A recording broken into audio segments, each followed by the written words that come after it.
Hello ji, Radhe Radhe ji. Most welcome to yes family blog.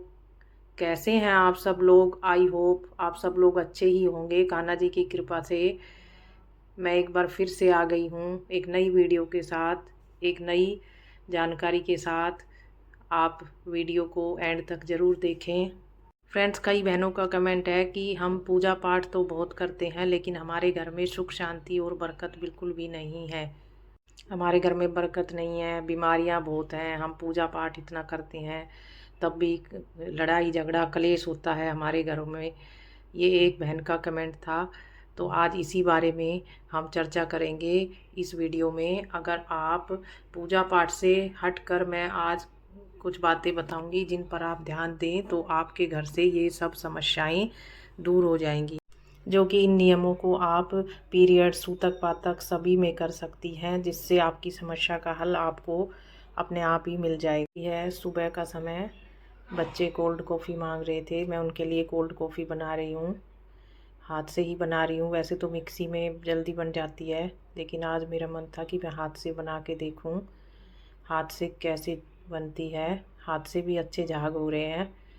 वैसे mixie में तो जल्दी हो जाता है लेकिन हाथ से भी काफ़ी अच्छे झाग हो गए हैं। लेकिन फेंटना थोड़ा ज़्यादा पड़ा है, लेकिन अच्छे झाग हो गए हैं। फ्रेंड्स, आप अपने घर को तो खूब साफ़ सुथरा बहुत सफाई करती हैं लेकिन अपने आप के ऊपर ध्यान नहीं देती हैं। हमें अपने आप के ऊपर भी ध्यान देना है, थोड़ा बहुत सजना संवरना चाहिए, तभी हमें पूजा का फल मिलता है। लक्ष्मी माता का वास हमारे घर में होता है। लेकिन बहुत सी लेडीज ऐसी भी होती हैं जो खुद पर तो इतना ध्यान देती हैं, खूब सज संवर के रहेंगी, लेकिन उनका घर इतना गंदा रहता है। घर में कीड़े मकोड़े, कॉकरोच और घर में कबाड़ भरे रहती हैं। घर में साफ़ सफाई का नाम नहीं है, तो भी वहाँ लक्ष्मी नहीं ठहरती। जहाँ पे गंदगी रहती है वहाँ पे लक्ष्मी माता नहीं आती, वहाँ दरिद्रता वास करती है। फ्रेंड्स, आपको अपने ऊपर और अपने घर पर दोनों पर ध्यान देना है। जैसे अभी गर्मियाँ हैं तो गर्मियों में आप अपने बाल गंदे ना रखें, धोएं। हफ्ते में 2 बार बालों को ज़रूर धोएं, बालों में तेल लगाएं। और फ्रेंड्स, अपने बालों को बांध कर रखें। खुले बालों से नेगेटिविटी ज़्यादा आती है, और वैसे भी अभी तो गर्मी का मौसम है, गर्मी के मौसम में तो खुले बालों से काम होता ही नहीं है। और फ्रेंड्स, अपने आप को सजा के संवार के और घर को साफ़ सुथरा रखने से हमारा शुक्र ग्रह अच्छा होता है।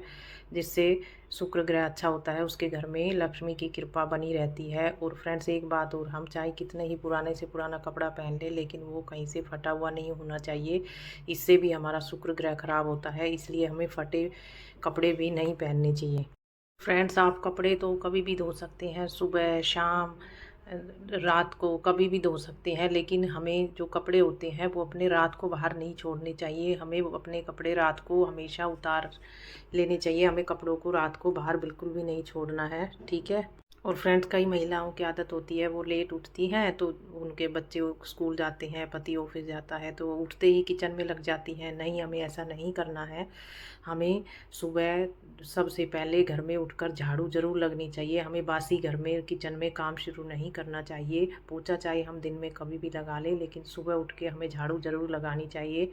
और झाड़ू से एक बात याद आई, हमारे घर में कुछ महिलाओं की आदत होती है कि झाड़ू इधर उधर पड़ी रहती है। नहीं, झाड़ू को उसकी जगह पे रखना, किसी की नज़र ना पड़े, ऐसे झाड़ू को रखना चाहिए। और झाड़ू से हमें किसी जीव जंतु को भी नहीं मारना चाहिए। और हमारे घर की झाड़ू टूटी फूटी भी नहीं होनी चाहिए, साफ़ सुथरी होनी चाहिए। और हमारा कभी पैर नहीं लगना चाहिए। और भूल कर भी हमें झाड़ू गुरुवार को अपने घर से बाहर निकालनी नहीं चाहिए। ये गलती हम भूल कर भी ना करें, इससे हमारे घर में घोर दरिद्रता का वास हो जाता है। फ्रेंड्स, एक बात और, हमें चाय पिलाते रहना चाहिए। अपने घर के कोई बाहर गार्ड है या कूड़े वाला है या कोई हमारे घर में मेहमान आया है, हमें चाय ज़रूर पिलानी चाहिए, क्योंकि चाय पिलाने से हमारे ऊपर शनिदेव की कृपा बनी रहती है। इसलिए चाय पिलाने से कभी भी पीछे ना हटें। देखिए फ्रेंड्स, जब आपके घर में कोई अतिथि आता है उसका अच्छे से आओ भगत करें, उन्हें पानी पिलाएं, चाय पिलाएं। अगर वो खाना खाना चाहते हैं तो उन्हें खाना खिलाएं। कहते हैं ना कि पता नहीं किस रूप में नारायण आ जाए, कई बार भगवान हमारे इंसान के रूप में हमारी परीक्षा लेने के लिए आ जाते हैं, ये आपने शास्त्रों में सुना है। इसलिए जो भी कोई आपके घर में अतिथि आए उसे भगवान के समान समझकर उसकी खूब आओ भगत करें। और फ्रेंड्स, कई लोगों की आदत होती है कि घर में कोई गेस्ट आया है तो उसको देखकर मुंह चढ़ाएंगे कि ये कहेंगे कि पता नहीं अब कहाँ से आ गया, मेरा काम बढ़ गया। हमें ऐसा नहीं करना चाहिए। फिर हम कहते हैं कि हम इतनी पूजा पाठ करते हैं और हमारे घर में शांति नहीं है। ये इसी कारण से होता है। हमें ऐसा ना करें। अतिथि आए तो अतिथि देवो भव, उनका आव भगत करें। और एक फ्रेंड्स, आप अपने रसोई घर में कभी भी झूठे बर्तन ना छोड़ें।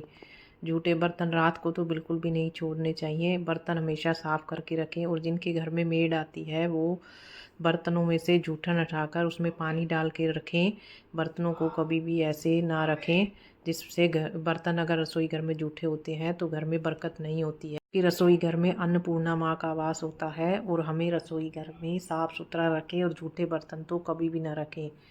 और एक दूसरी बात, रसोई घर में कभी भी चप्पल पहन के ना आएं, क्योंकि रसोई घर एक शुद्ध मंदिर की तरह होती है। उसमें चप्पल पहनकर कभी काम न करें। अगर आप आजकल के ज़माने में लोग ज़माना बदल गया, अगर आप चप्पल पहने भी तो सॉफ्ट जो चप्पल आती हैं सॉफ्ट फैब्रिक की, वो चप्पल पहने और उनको सिर्फ रसोई घर में ही यूज करें। उनको कहीं बाहर ना पहने कि आप घर में घूम रहे हैं या छत पे चले गए उनको पहन के, ऐसा न करें। बस वो चप्पलें रसोई घर के लिए ही यूज करें। फ्रेंड्स, आप शाम के समय ना तो सोएं, ना आप कुछ खाएं लेटे, ना किसी की चुगली निंदा करें। शाम जब सूर्य अस्त होने का समय होता है वो पूजा पाठ के लिए होता है। कुछ महिलाओं की आदत रहती है कि वे सोती रहती हैं। हमें ऐसा नहीं करना चाहिए। उस समय हमें ना खाना चाहिए, ना सोना चाहिए, ना किसी की चुगली निंदा करें, ना कुछ और गलत काम करें। उस समय हम पूजा पाठ करें। और जिस घर में रोज़ सुबह शाम शाम को पूजा पाठ होता है सुबह शाम, उस घर में तो नेगेटिविटी रहती ही नहीं है। शाम के समय दहलीज पर दिया ज़रूर लगाएं, तुलसी के पास दिया लगाएं। और जिस घर में शंख और घंटी की ध्वनि बजती है वहाँ तो नकारात्मकता रह ही नहीं सकती। शाम अपने घर में हनुमान चालीसा, दुर्गा चालीसा और कोई भी पाठ पूजा या कोई भगवान के भजन या आरती चला कर रखें, जिससे घर में नेगेटिविटी ना आए और सकारात्मकता रहे। जिस घर में पूजा पाठ शंख ध्वनि बजती है उस घर में नेगेटिविटी रहती ही नहीं है। और आपको ज़्यादा ही परेशानी है तो आप शनिवार को पीपल देवता की पूजा ज़रूर करें, शनिवार और अमावस्या को, जिससे आपके ग्रह दोष जो खराब हैं वो सब ठीक होते हैं, शांत होते हैं। इसलिए आप पीपल देवता की पूजा ज़रूर करें। फ्रेंड्स, ऐसे ही पूजा पाठ करते रहें। शाम के समय घर में पूजा पाठ ज़रूर करें। तुलसी का दीपक जलाएं, घर की दहलीज पर दीपक ज़रूर लगाएं और किसी की निंदा चुगली न करें और ज़्यादा परपंच में न पड़ें। अपनी पूजा पाठ में ध्यान लगाएं। देखिए आपके घर में सब कैसे ठीक होता है, नकारात्मकता कैसे दूर होती है। और आप मन लगाकर अपना काम करते रहें, भगवान की पूजा पाठ करें, घर में साफ़ सफाई रखें। घर में साफ़ सफाई रखेंगे और पूजा पाठ करेंगे और अपने ऊपर भी ध्यान देंगे तो देखिए कैसे आपके घर से नेगेटिविटी दूर होती है और आपके घर में सुख समृद्धि कलेश सब खत्म हो जाता है और सब लोग कैसे प्यार से रहते हैं घर में। ऐसे ही घर में पूजा पाठ का माहौल बनाए रखें। घर में शंख ध्वनि बजाएं, चालीसा चलाएं, भगवान के भजन चलाएं। कोई पाठ आप नहीं कर सकते तो आप टीवी या मोबाइल पर चला सकते हैं, जिससे घर में सकारात्मकता बनी रहे। हमें दोनों टाइम घर में पाठ पूजा के भजन चलाने चाहिए, जिससे घर में नेगेटिविटी दूर ना हो। देखिए जी, मेरा पूजा पाठ हो गया है शाम का। आपको पसंद आई हो तो वीडियो को लाइक करें और चैनल को सब्सक्राइब करें। मिलते हैं एक नई वीडियो में, तब तक के लिए राधे राधे जी।